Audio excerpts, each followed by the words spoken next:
So the studio that brought us either the greatest dumb movie of all time or the dumbest great movie of all time is back with a sequel to said film. But can a sequel to a film that arguably captured lightning in a bottle ever live up to that film? Let's get into it. So Pacific Rim Uprising is the sequel to Pacific Rim, which arguably is one of my biggest guilty pleasures. I don't even really know if you can call it a guilty pleasure, because it's kind of, in its own right, a really good film. But it's just the subject matter comes a little bit like Top Gun meets Gundam Wing, so Top Gundam Wing. Ooh. And I've got to say, I was concerned about a sequel not really living up to what the first film really did for me, because there were so many reasons that I loved the first film. And one of those is the fact that Pacific Rim is essentially a Power Rangers movie, where nobody says it's morphin time, which is nearly what happened in the actual Power Rangers movie that happened last year, but that's a different matter. It had everything! It had giant monsters, it had giant robots, it had people in matching uniforms piloting the giant robots. It had a dog mascot. There's everything in there that you need if you were ever a Power Rangers fan.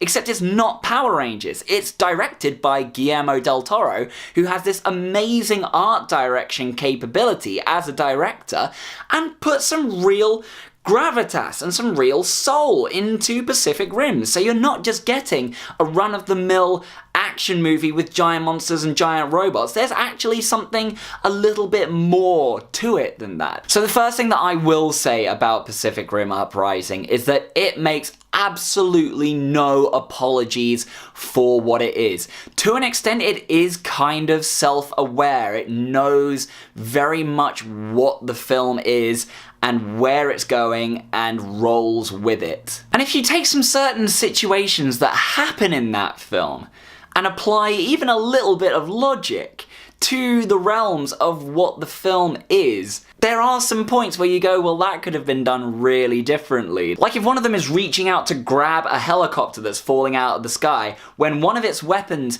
is a gravity sling, just use the gravity sling to catch it. But again, that's applying logic to a film where it makes no apologies for not really having that sense of logic. So in that sense, it is easy to see where the flaws lie in Pacific Rim Uprising, but it also is just entertainment of the giant monster and giant robot fighting variety. And that's really kind of what you're paying to see here. So John Boyega is the main character in this film. He plays the son of Idris Elba's character from the first film, who arguably not only has one of the greatest names in all of action film history of Stacker Pentecost, but gave one of the greatest motivational speeches since Independence Day. The camera is on him for about 80% of this film, and he does really well fulfilling his character's needs. He is a good character. He is likable to watch. He is charming in a lot of places. He uses comedy really well as part of his character design. So there's a lot to like about John Boyega here. The only bad thing is that John Boyega is so much of this film that a lot of the other cast, by the end, do kind of become a little bit forgettable, because you're remembering so much of what made John Boyega the main character that everyone else kind of falls to the wayside a bit. Although I do have to say, his motivational speech that he gives towards the end of this film is not a spot on Idris Elba's motivational speech, and they do make a point of that in the film, but then it is hard to live up to near perfection. Also, if you're a fan of Charlie Day from the first Pacific Rim, there is a lot for you to like in this film, because there is a lot of Charlie Day going on. At one point during the film, I nearly got quite annoyed because I was a little bit worried that I wasn't going to hear that riff. Yeah, that's the one. And then it got to a certain point in the film and someone says one line, delivers it with enough gravitas that that riff just kicks in afterwards. And I was like, yes, now I'm satisfied. Now I've got what I wanted out of this film. So Pacific Rim Uprising is more of just a straight out action film with Jaegers fighting kaijus, and it does get ridiculous at some points. There's a whole heap of collateral damage that you're kind of there wondering how they got away with that. And as such, it clearly doesn't have quite the same artistic touch and flair as the first one did without Guillermo del Toro in the director's chair.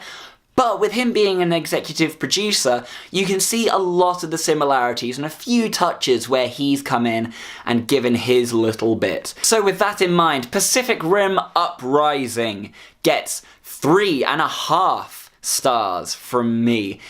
Does it have action? Yes. Does it have giant robots? Yes. Does it have ridiculousness? Yes. Is that a good thing? I don't know. The thing is, Pacific Rim Uprising is going to be quite divisive. You're either going to really love it or think it's utter trash. So Pacific Rim Uprising, have you seen it? What did you think about it? Are you eager to see a third film in this franchise? Or would you rather that they spent that money making another Power Rangers movie or something altogether different? And what was the best name? Because personally, I'm torn between Gypsy Avenger and Titan Redeemer. On that note, there was one Jaeger called November Alpha, and do you think that they called him that because the initials are NA and he never got used in this film?